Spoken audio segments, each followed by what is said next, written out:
irmãs da internet, em nome de Jesus. Eu sou o pastor Geraldo e estou aqui mais uma vez para fazer o vídeo número 50, que eu já prometi várias vezes que eu ia fazer um resumo, um vídeo especial dos vídeos que eu já tinha feito.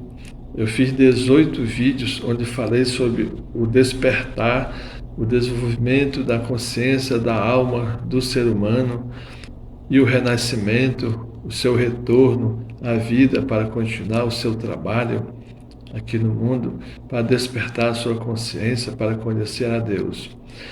Eu também fiz 19 vídeos falando sobre a alma dos animais, o despertar de sua consciência, a evolução de sua consciência. Mas hoje eu fiz um resumo dos 18 vídeos sobre a consciência do homem, a alma do homem, que eu vou apresentar agora as principais passagens da Sagrada Escritura que eu comentei nos 18 vídeos. E hoje é um dia especial, que é o dia de finados, onde muitas pessoas cujos parentes já faleceram vão no cemitério, e essa questão da morte, até hoje a humanidade ainda não entende o que significa a morte, o que é a morte. Então existe um grande sofrimento da humanidade em relação à morte, quando nós perdemos parentes. Eu também já perdi parentes, já sofri também a perda, então eu sei o que é isso. Mas esse vídeo aqui deveria ser assistido por todas as pessoas que já perderam parentes, para eles verem como é que é a realidade da vida, para eles verem como é que a Sagrada Escritura trata a morte. Amém? Então eu aconselho todas as pessoas que já perderam seus parentes a assistir a esse vídeo. Amém? Glórias a Deus. Então eu vou fazer um resumo dos 18 vídeos que fiz sobre o desenvolvimento da consciência da alma do homem e do seu renascimento, do renascimento da alma, ou seja, o retorno da sua alma para corrigir os seus erros praticados na terra em sua vida anterior. Eu vou citar aqui algumas passagens bíblicas a seguir. Primeiro, Levítico, capítulo 19, versículo 1 e 2.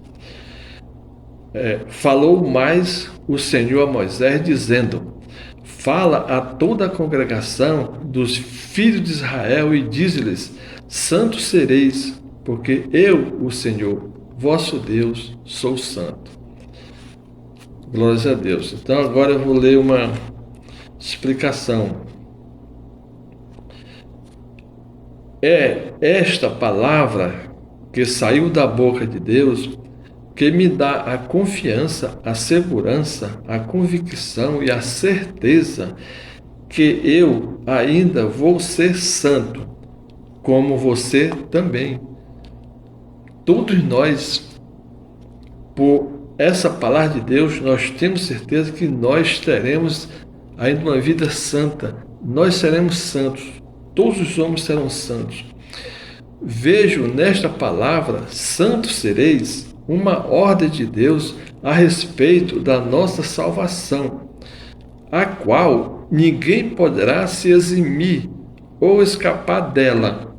Esta é uma determinação de Deus para todos os homens, e não somente para o povo de Israel daquela época. Hoje, todos nós somos filhos de Israel. Então, quando Deus mandou Moisés falar ao povo de Israel, era como se ele estivesse mandando também falar para cada um de nós hoje. Porque Deus garante que nós vamos ser santos. Deus garante que cada um de nós vamos ser santos. Simplesmente pelo fato de ele ser santo. Como ele disse, vocês vão ser santos, porque eu sou santo. Porque nós fazemos parte dele e somos ele. Nós somos filhos de Deus e somos dele e somos ele. Contudo, quando olhamos para a humanidade de hoje e a vemos mergulhada em crimes, imoralidade e corrupção por toda parte, como podemos aceitar essa determinação de Deus e acreditar que esses mesmos homens que compõem essa humanidade decaída vão se tornar santos um dia? Como então nós podemos aceitar essa afirmação de Deus que todos vão ser santos? Vamos compreender agora. Devemos, antes de tudo, saber que Deus tem solução para tudo e Ele prepara os seus planos bem antes, com bastante antecedência, e nada pode impedir que Ele realize a sua vontade, na terra como no céu. Então, se Deus determinou que todos os homens vão ser santos, todos vão ser santos, porque Deus nunca deixa de cumprir a vontade dele. O plano de Deus para a santificação de todos os homens envolve duas coisas que estão sob o seu poder: o tempo e o renascimento, o retorno da alma. O tempo, porque ele não tem pressa. Deus não tem pressa. Ele espera o tempo que for necessário. E o outro fator, o renascimento. Ou seja, Deus usa o tempo e o renascimento para conseguir que todos os homens sejam santos. O renascimento, porque a cada renascimento é uma lição e um aprendizado. Porque ninguém aprende tudo o que precisa aprender em uma só existência. Porque o que o homem precisa aprender é muito importante. Ele precisa aprender a conhecer a Deus e, para isso, precisa formar, construir, desenvolver e iluminar uma coisa chamada consciência. Ou seja, para o homem conseguir formar, construir, desenvolver e iluminar a sua consciência, demora muito tempo. São necessárias muitas e muitas vidas. E para formar, construir, desenvolver e iluminar a sua consciência, são necessários milhões de anos terrestres. Tudo no universo é formado lentamente. As galáxias, as estrelas, os planetas, os homens, tudo demorou milhões e bilhões de anos para existirem, sofrendo constante evolução. Assim também é o desenvolvimento da consciência espiritual dos homens. Por isso é necessário haver milhares e milhares de renascimentos da alma para a formação de sua consciência. Para a formação do nosso corpo foram milhões de anos. E para a formação da nossa consciência, outros milhões de anos. E para isso precisou muitas vidas, muitas existências, muitos renascimentos. Porque tudo no universo é assim. Tudo no universo se desenvolve de maneira lenta. Por quê? Porque Deus não tem pressa. Ele espera o tanto que for preciso para o homem desenvolver a sua consciência, iluminar a sua consciência até conhecer a Deus.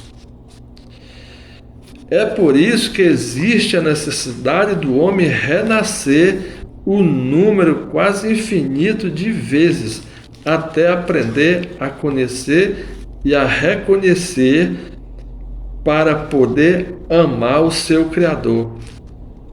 Ninguém ama a Deus sem antes o conhecer e o reconhecer. E isto não se consegue em apenas uma existência.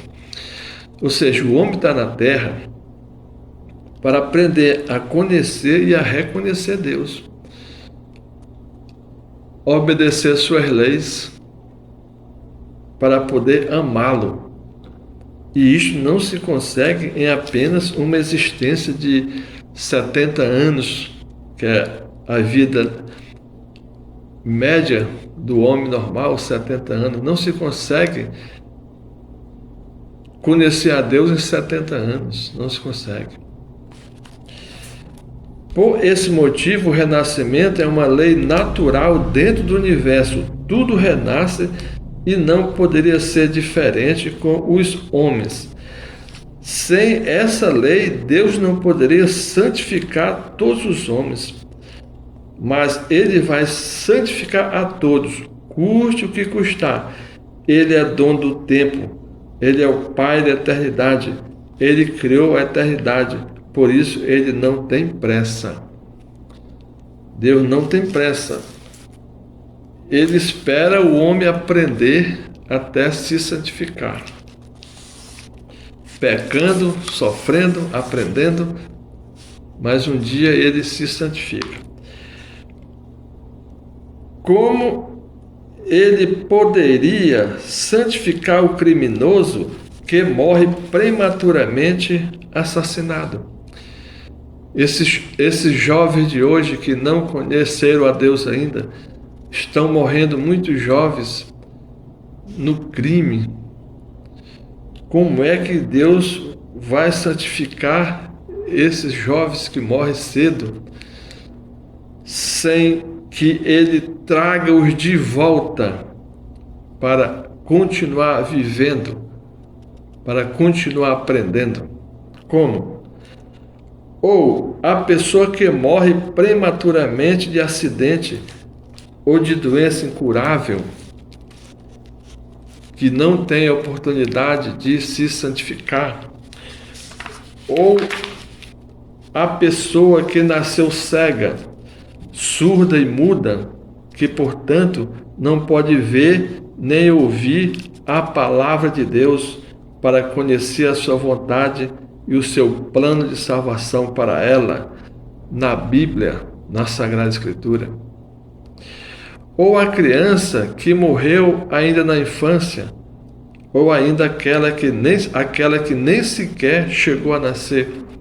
Então, a promessa de Deus, a ordem, a determinação de Deus é que todos serão santos. E como Deus vai conseguir santificar essas pessoas?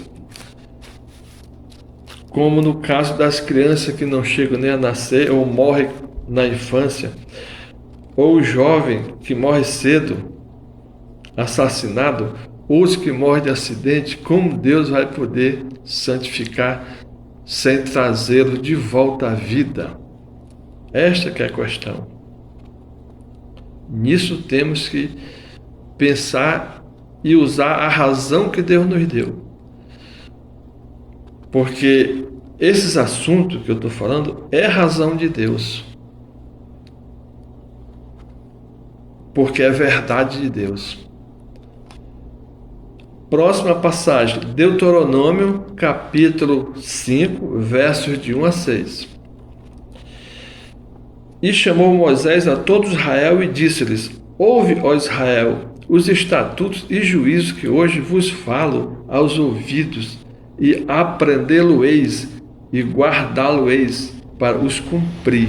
Amém? Glórias a Deus. Veja bem, Deus quer que nós aprendamos os seus mandamentos, os guardemos no nosso coração e os cumpramos na nossa vida diária. É assim que Ele vai nos santificar. E quando o homem não consegue fazer isso em uma vida, ele traz de novo para outra vida. Se for necessário, traz outra, traz outra, traz outra, traz outra. O Senhor nosso Deus fez conosco aliança em Horebe. Não com nossos pais fez o Senhor esta aliança, mas conosco todos os que hoje estamos vivos aqui. Preste bem atenção no que Moisés está dizendo. Face a face o Senhor falou conosco no monte, no meio do fogo. Deus disse assim: eu sou o Senhor teu Deus, que te tirei da terra do Egito, da casa da servidão. Veja bem, neste texto de Deuteronômio, temos várias provas incontestáveis do renascimento do homem, ou seja, que a alma renasce, a alma retorna. O que Moisés disse?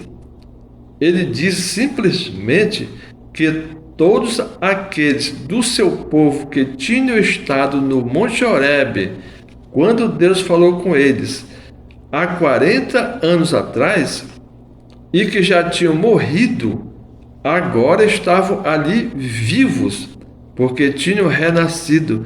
Por isso, o que Moisés ressaltou, dizendo: todos os que hoje estamos aqui vivos. Moisés disse: olha, meu povo, eles estavam nas margens do Rio Jordão, já se preparando para entrar em Canaã. E o povo não estava querendo ainda, não estava tendo fé ainda, como há 40 anos atrás.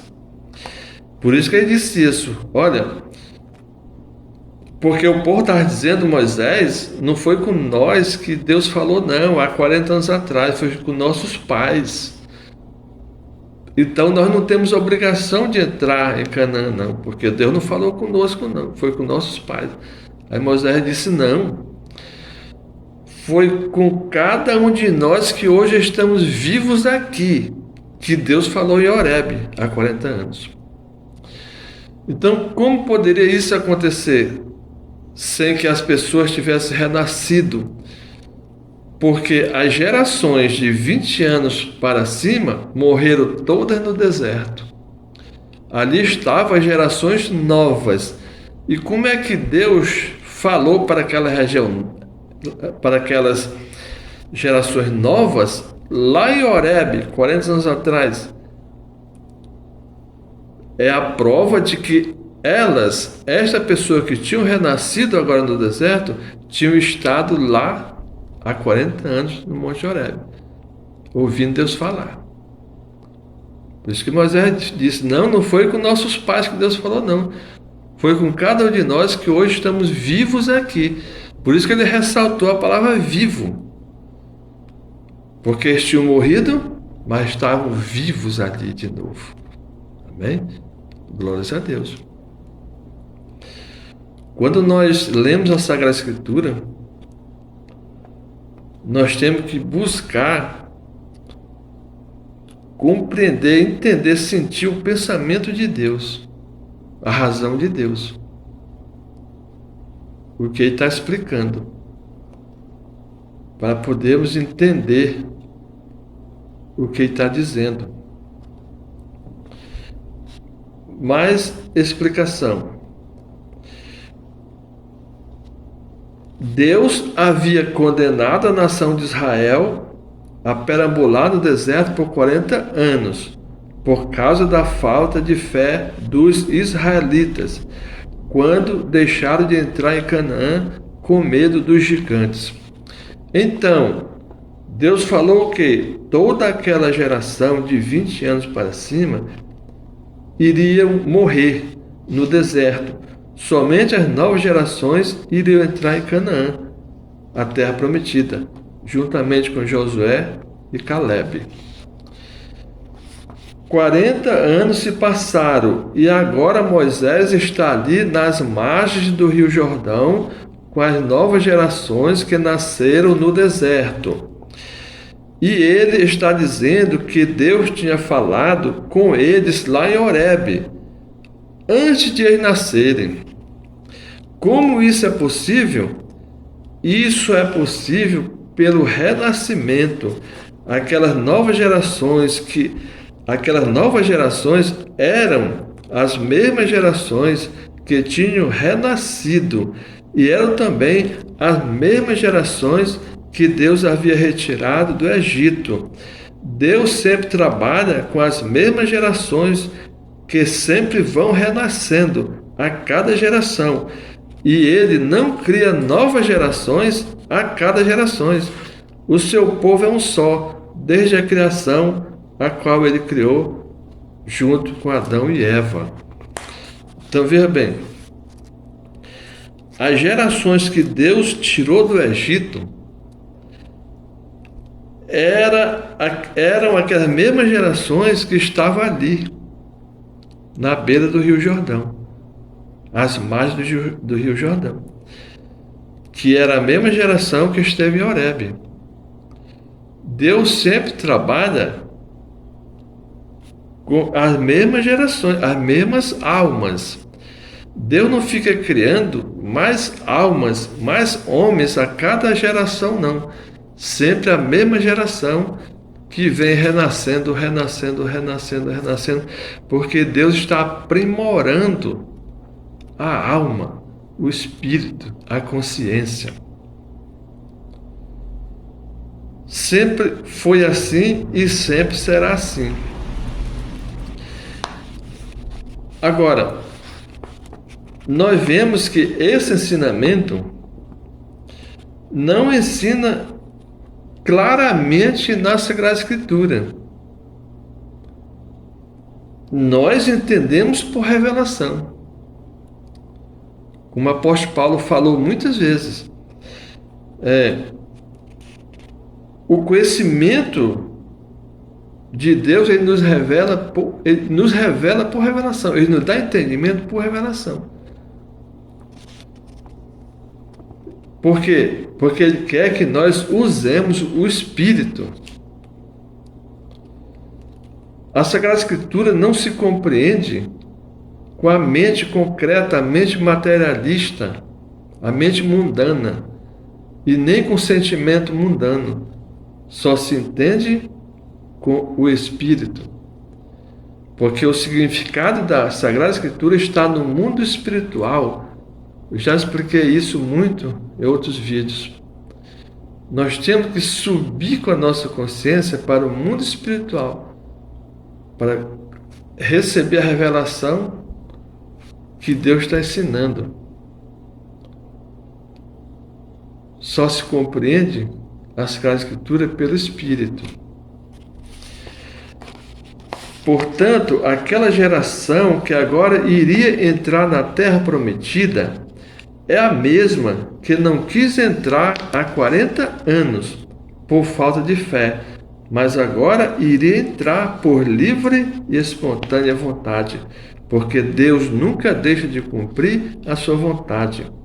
O homem, por sua falta de fé e ignorância espiritual, sempre atrasa o trabalho de Deus um pouco, mas Deus usa esse atraso para fortalecer ainda mais o homem, porque Deus nunca perde. Todo mal Ele transforma em bem e toda maldição Ele transforma em bênção. Então, há 40 anos atrás, o povo não quis entrar em Canaã por falta de fé, com medo dos gigantes. Aí Deus os deixou peregrinarem por 40 anos no deserto e se fortaleceu o espírito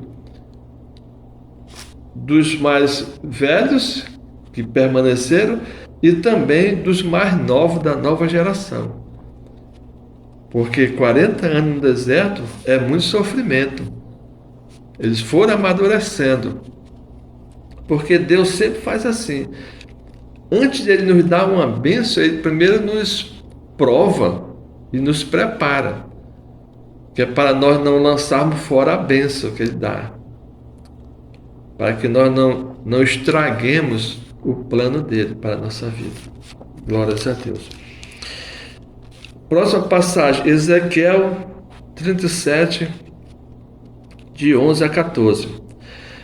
Então me disse, quer dizer, Ezequiel dizendo que Deus disse para ele. Então me disse, filho do homem, estes ossos são toda a casa de Israel. Porque Deus levou ele no vale e deu uma visão, o vale cheio de ossos, muitos ossos mesmo. Esses ossos são toda a casa de Israel. Eles que dizem, os nossos ossos se secaram e pereceram a nossa esperança. Nós mesmos estamos cortados. Ou seja, essa visão mostrava como o povo estava, né? Estava destruído, porque estava no exílio. Portanto, profetize e dize-lhes: assim diz o Senhor Deus: eis que eu abrirei os vossos sepulcros e vos farei subir da vossa sepultura, ó povo meu, e vos trarei a terra de Israel. Deus prometendo que iria trazer de volta para a terra de Israel os israelitas que morreram no exílio. Agora, como ele ia trazer? E saberei que eu sou o Senhor, quando eu abrir os vossos sepulcros e vos fizer subir da vossa sepultura, ó povo meu. E porei em vós o meu espírito, e vivereis, e vos porei na vossa terra, e sabereis que eu, o Senhor, disse isto, e fiz, diz o Senhor. Ele disse e fez mesmo. Ele prometeu ao profeta, que era para o profeta dizer para o povo, que todos aqueles que morressem no Egito, ou no Egito não, no exílio, que era, no caso era lá em Babilônia, e também na Síria, que eles foram transportados para Babilônia e para a Síria, no exílio, Deus prometeu que iria trazer as almas deles, mesmo depois de mortos. Deus ia abrir a sepultura deles, ia fazer eles subir da sepultura, iria pôr o espírito nele para eles reviverem. E Deus fez isso. Mas nós vamos ver agora como foi que Deus fez isso. Porque nem em Babilônia, nem na Síria, nem no Egito também, para onde foram também muitos israelitas, nunca se viu sepultura abrindo e nenhuma pessoa viva saindo delas. Glórias a Deus. Isto eu digo porque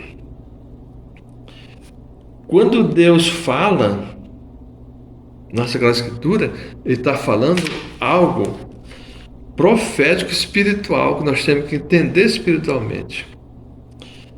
Continuando o texto. Claramente, literalmente, Deus disse ao profeta Ezequiel que queria trazer de volta para a terra de Israel os israelitas que morreram no Egito. Deus disse que iria abrir os seus sepulcros e os fazer subir de suas sepulturas e iria pôr neles o seu espírito. Agora pergunta-se: alguém viu algum dia, em algum lugar da Síria, ou da Babilônia, ou de qualquer outro país alguma sepultura sendo aberta e alguém saindo dela vivo? Não, em canto nenhum do mundo não se viu isso. O que se viu depois do fim do exílio foi muitas mães israelitas dando à luz e muitas crianças nascendo e a nação de Israel crescendo rapidamente, porque Deus estava cumprindo a sua promessa. Ele estava trazendo de volta para as terras de Israel as almas dos israelitas que haviam morrido no exílio, na Síria e na Babilônia e em outras nações. Porque é assim que Deus faz. Ele trabalha com o poder, o amor e a sabedoria do Espírito Santo, do Espírito dele. Por isso ele pode trazer as almas de volta à vida pelo renascimento. Caso ele trouxesse as almas de volta à vida pela sepultura, como ele estaria demonstrando o seu poder? Como ele estaria demonstrando o seu poder?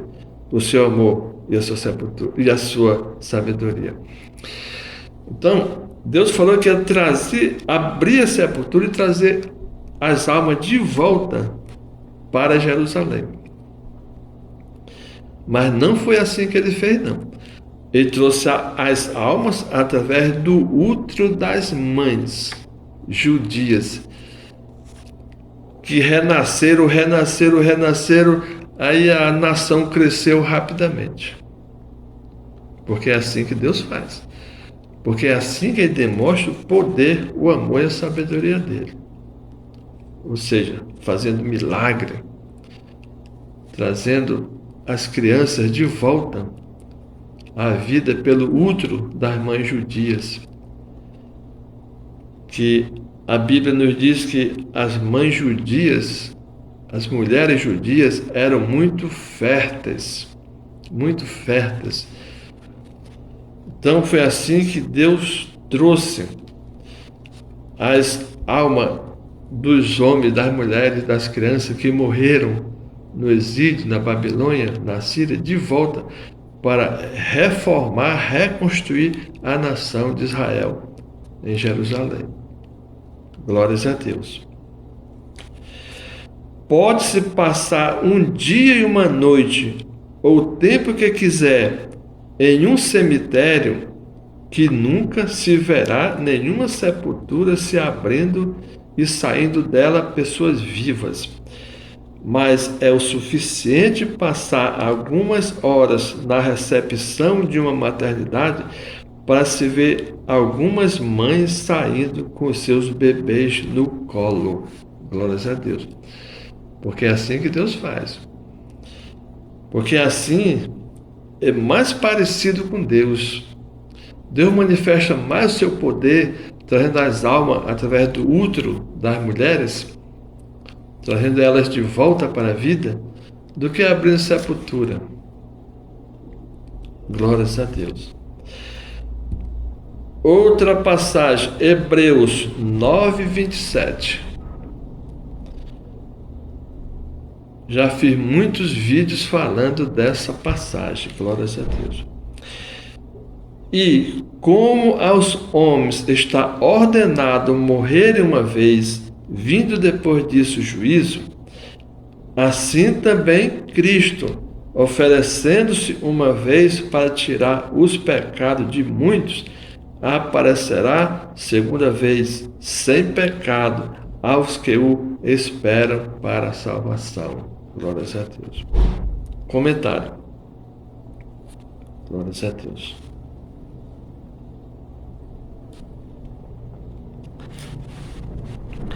Até hoje, depois de mais de 50 anos de vida cristã, nunca vi algum pregador interpretar corretamente esses dois versos da Sagrada Escritura. Porque quando eles iniciam essa leitura, o ódio e o preconceito impedem que o Espírito Santo lhes revele o sentido espiritual desses textos. Porque eles já começam falando mal do espírita que crê na reencarnação. Muitas vezes que eu já vi pregadores pregando essa passagem, é só para falar mal dos seus irmãos espíritas que acreditam na reencarnação. Mas agora eu vou lhes falar a verdade que Deus me revelou. Eu vou falar a verdade. É que o Espírito Santo falou mais com Allan Kardec, que pregou a reencarnação, do que com esses pregadores que o criticam. O Espírito Santo falou com Allan Kardec. Pois agora vou revelar a verdade que Deus me ensinou sobre estes textos. A palavra de Deus nos fala que aos homens está ordenado morrerem uma só vez, vindo depois disso o juízo. Por que é assim? Por que o homem só morre uma vez? Resposta: porque quando o homem morre, permanece vivo, mais vivo ainda do que antes. Então, esse é o sentido espiritual. O homem morre e permanece vivo. Não significa que ele não pode morrer outra vez no novo renascimento dele. Não significa não. Significa isso, que ele morre, mas permanece vivo, mais vivo do que antes. Porque o corpo morre, mas a alma e o espírito não morrem. Por isso que ele permanece vivo. E porque depois da morte, a alma vai ao juízo? Justamente porque está viva. Pois a alma não poderá ir a um julgamento estando morta, uma vez que a finalidade do julgamento é lhe atribuir as culpas e os méritos por suas ações na terra, por suas atitudes na terra. E por que é necessário atribuir as culpas e os méritos às almas por suas ações na terra? Porque elas serão obrigadas a voltar para corrigir os seus erros. Porque só elas podem fazer isso. Ninguém pode corrigir os erros dos outros. Nem Jesus pôde corrigir os nossos erros e suas consequências lá do céu. Foi preciso ele se encarnar e sofrer na carne as nossas culpas para que pudéssemos ser perdoados e reconciliados com Deus. Amém? Por que Jesus Cristo teve que se encarnar? Porque ele não pôde lá do céu eliminar os nossos pecados. Ele teve que se encarnar para sofrer as consequências, as dores do nosso pecado, para que nós pudéssemos ser perdoados e reconciliados por Deus. Assim somos nós.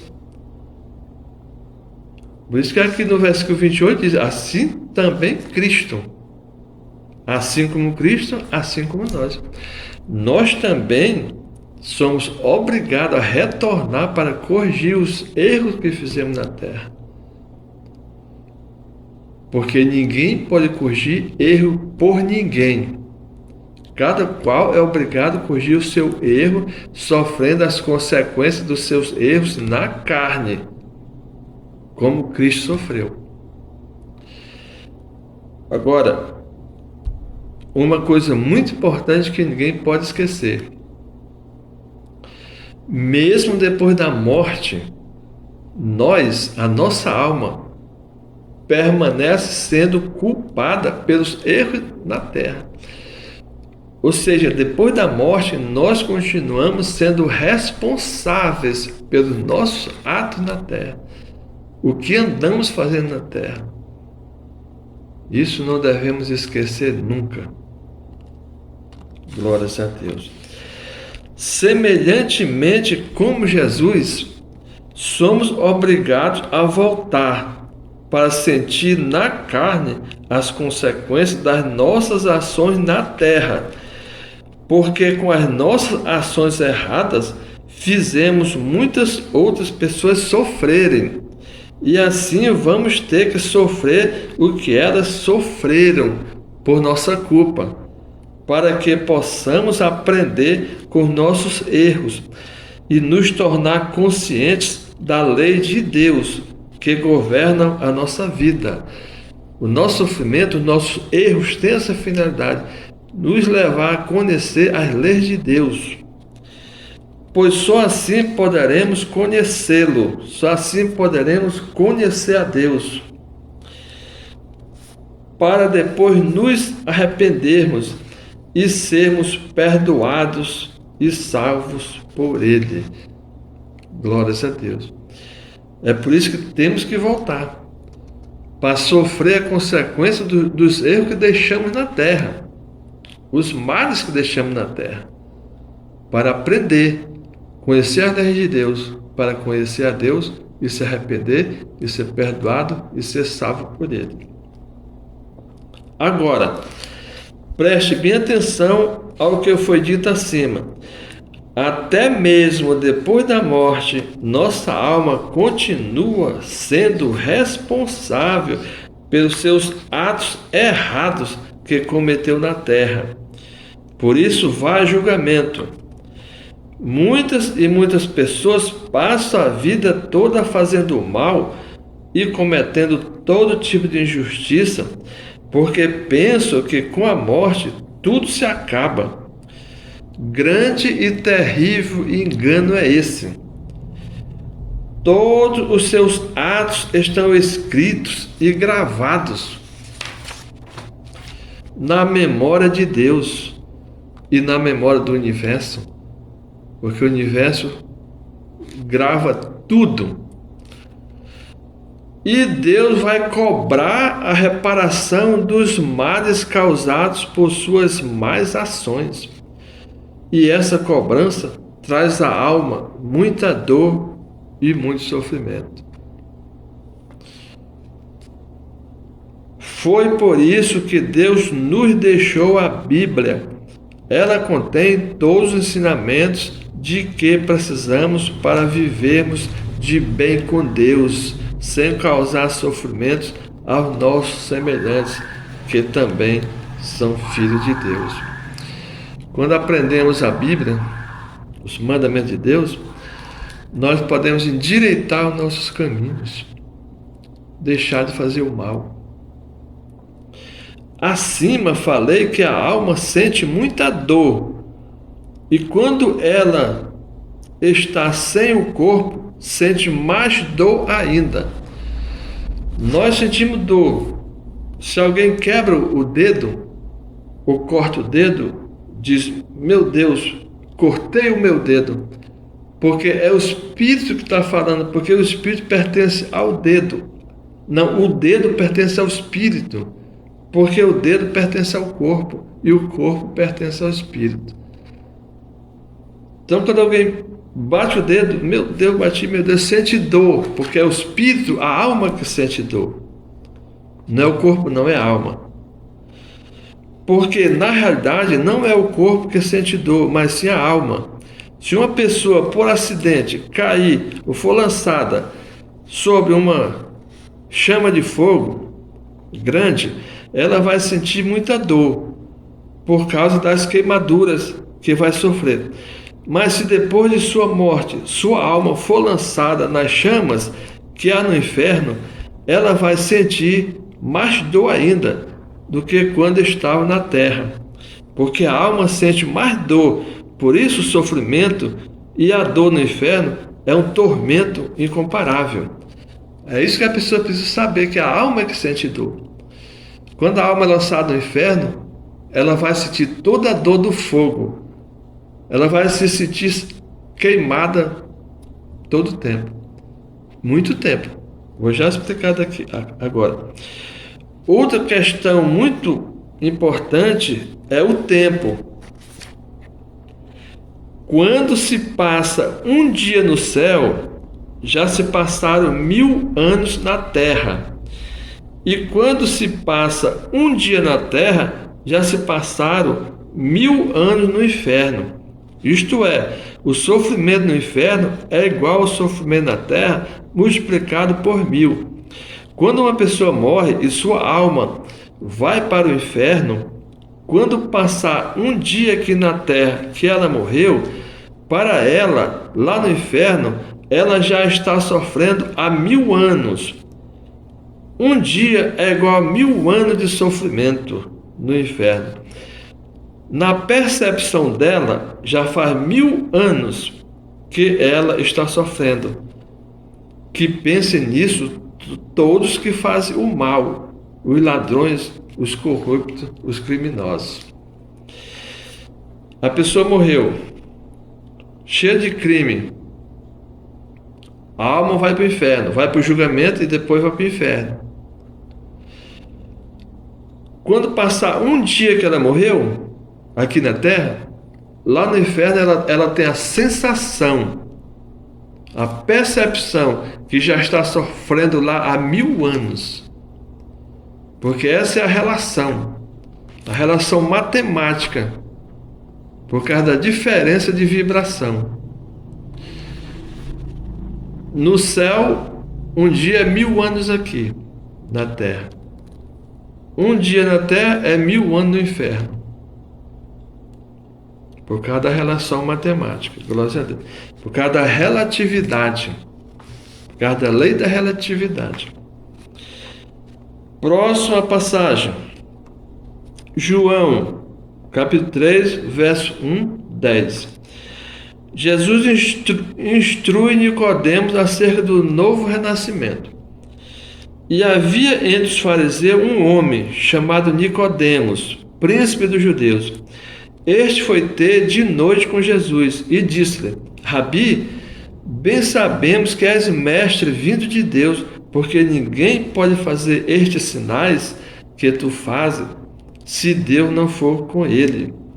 Jesus respondeu e disse-lhe: na verdade te digo que aquele que não nascer de novo não pode ver o reino de Deus.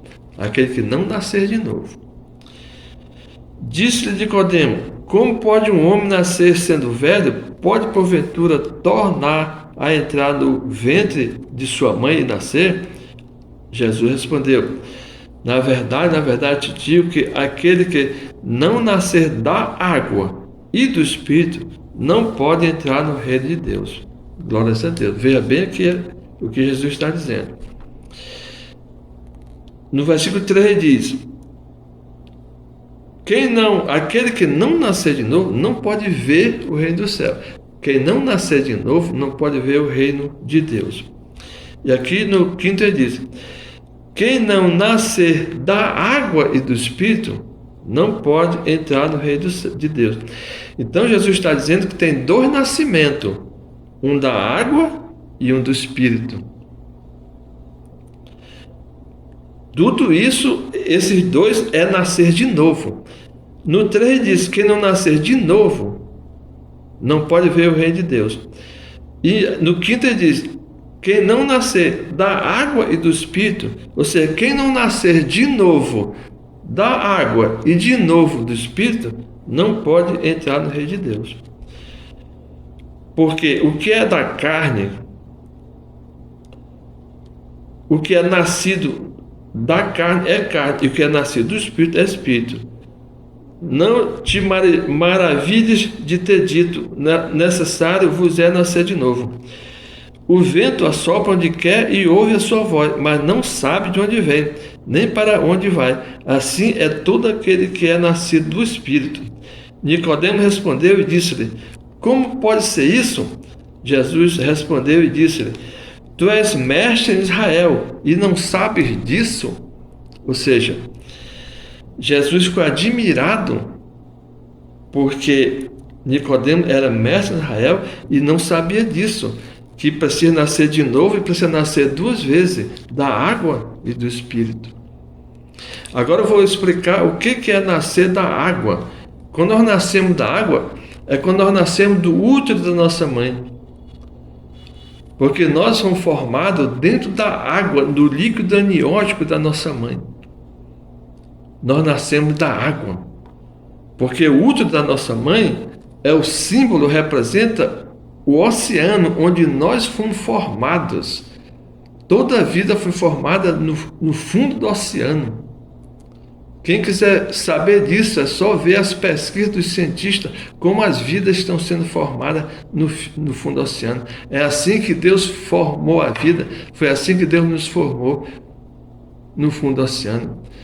Na Bíblia nos diz que Deus nos formou do barro, que é os elementos da terra, e soprou o Espírito em nós, mas não falou aonde ele fez isso. Ele fez isso no interior do oceano. Ele nos formou no interior do oceano. E o útero da mãe representa o oceano. É de lá que nós nascemos.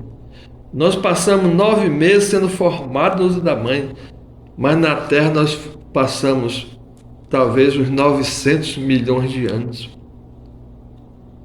Então, quando Jesus disse que nós vamos nascer, é necessário nascer da água. É porque nós vamos nascer outra vez da nossa mãe, ou de outra mãe, ou de outra mãe, ou de outra mãe. E nós vamos nascer do Espírito. Agora, quando é que nós nascemos do Espírito? Depois que nós tivermos a nossa consciência formada desenvolvida, iluminada, aí que o Espírito Santo se apossa da nossa consciência e nos ilumina, e nós temos uma outra vida, uma vida espiritual. Quando a nossa mente é transformada, o nosso sentimento é transformado, o nosso corpo também é transformado. É o novo renascimento espiritual.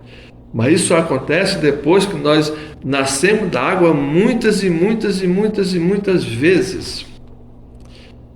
Até a nossa consciência está pronta para receber o Espírito Santo, para ser iluminado pelo Espírito Santo, para ser batizado verdadeiramente pelo Espírito Santo, com um batismo completo como o de Jesus. Tem muita gente pelas igrejas que diz que foi batizado pelo Espírito Santo, mas não é esse batismo não que eu estou falando. Ainda não é esse Espírito que entrou, não é? Porque a pessoa diz que é batizada pelo Espírito Santo, mas depois continua pecando. Então não é. Preste bem atenção. Nós precisamos nascer da água muitas e muitas vezes, até a nossa consciência ficar purificada, iluminada, para se unir ao Espírito de Deus, que é quando vai acontecer o renascimento no Espírito. Mas primeiro tem que ter o renascimento na água, muitas e muitas vezes, até o homem estar pronto para receber o Espírito e se unir com Deus. Foi isso que Jesus disse, e que até hoje eu nunca vi ninguém explicando isso. Nunca vi ninguém explicando isso, glórias a Deus. Comentário. Pelo que vimos nos textos acima mencionados da Sagrada Escritura, ou seja, todas essas passagens que eu mencionei, agora, o renascimento é uma realidade. Não adianta os críticos zombarem, o renascimento é lei de Deus. Tudo renasce. Os animais e os homens renascem. Tudo que tem alma renasce. Por isso, tudo renasce, porque tudo tem alma, porque tudo é parte de Deus. Jesus se admirou porque Nicodemos não sabia disso, sendo mestre em Israel. E esta continua sendo até hoje uma grande ignorância da humanidade e da grande maioria dos homens. Quer dizer, essa ignorância de não saber que nós renascemos é uma grande ignorância espiritual. Se todos os homens tomassem consciência da realidade do renascimento, que ele renasce muitas vezes da água e da carne, até ficar pronto para renascer do Espírito, o mundo mudaria para melhor. Os homens iriam se tornar mais responsáveis. E se eles soubessem que lá no inferno a alma sente dor mais terrível, aí eles deixariam de pecar. Eles iam pensar 1000 vezes antes de cometer loucuras na terra. Vemos assim que não é qualquer pessoa que está pronta para renascer do Espírito. Preste bem atenção. Não é qualquer pessoa a pessoa vai dizer, eu quero renascer do Espírito, vou renascer do Espírito. Não é assim não. São precisos muitos séculos e muitos milênios. Mas no final dos tempos, todos aqueles que estiverem prontos, como frutos maduros, serão colhidos por Deus para viverem com Ele por toda a eternidade no seu reino de luz, amor, sabedoria, paz, alegria, felicidade, união e toda bem-aventurança. Ou seja, para ficar pronto, para ser colhido por Deus como um fruto maduro e se unir ao Espírito e renascer para o Espírito, são precisos muitos séculos, muitos milênios de vida, de sofrimento, de aprendizado, de luta, até conhecer a Deus e obedecer aos seus mandamentos e purificar seus sentimentos, seus pensamentos e ser iluminado pelo Espírito Santo para poder se unir a Deus com o Espírito renascendo novamente. Glórias a Deus. No próximo vídeo, vou fazer um resumo sobre o desenvolvimento da consciência da alma dos animais. Fiz 19 vídeos sobre este tema. Estão todos lá no meu canal no YouTube. Pastor e teólogo Geraldo da Costa Salles. Procure no YouTube que está tudo lá os meus vídeos falando da alma do homem, falando da alma dos animais, falando do universo, da criação do universo, da expansão do universo, falando de Deus, como Deus cria o universo, como Ele expande o universo e muitas outras coisas. Vou explicar como é a evolução. No próximo vídeo eu vou explicar como é a evolução. Eu já expliquei nos outros vídeos, nesses 19 vídeos que eu fiz sobre a alma do animal, eu expliquei como é que Deus faz a evolução. Não é como os cientistas pensam, não. Vou explicar como é a evolução. Um macaco nunca vai se transformar em um ser humano. E o ser humano nunca foi um macaco. Veja bem, as baratas existem há bilhões de anos na Terra. E ela nunca deixa de ser barata. O corpo dela não se modifica, não evolui. E os dinossauros viveram na Terra 40 ou 60 milhões de anos. E eles sempre foram dinossauros, nunca mudaram. Mas a alma das baratas e a alma dos dinossauros migraram para outras vidas, outras formas de vida. Vão migrando. Eu penso que hoje, entre nós, na nossa humanidade, existem muitos homens cujas almas viveram nos dinossauros. Porque a alma ela não fica parada, não. Ela passa de forma em forma, vai evoluindo, vai progredindo, até chegar no reino humano. Como é que Deus faz isso? A evolução. Como é que Deus faz a evolução? A maneira como Deus faz a evolução é diferente. É diferente como os cientistas pensam, né? A alma do macaco migra para o reino humano. E sua alma passa a viver em um corpo humano, para continuar o desenvolvimento de sua consciência, até conhecer o seu Criador no reino humano, como homem, já tendo uma alma humana. É assim que é a evolução. Você vê que aí na internet a gente vê macacos que são mais humanos do que muitos humanos, porque a alma deles já está pronta para migrar para o reino humano, para continuar uma nova etapa de sua evolução. E esses ritmos de desenvolvimento da consciência das almas obedecem aos ritmos cósmicos. Eu já falei em outros vídeos também. Obedece aos ritmos cósmicos, que são os ritmos que Deus mediu e determinou para fazer o desenvolvimento da consciência de todo ser vivo, desde a bactéria até o ser humano. Obedece aos ritmos cósmicos traçados por Deus. Amém? Glórias a Deus, glórias a Deus. Então vamos parar aqui, que para não ficar muito longo o vídeo. Glórias a Deus. Vamos orar e agradecer a Deus em nome de Jesus. Senhor, nosso Deus, nosso Pai, glória a Te dou, Senhor. Te agradeço, meu Deus, por tudo que o Senhor tem nos ensinado, porque esse é o teu propósito. O Senhor quer que o homem tenha sabedoria, o Senhor quer que o homem compreenda os teus segredos, os teus mistérios.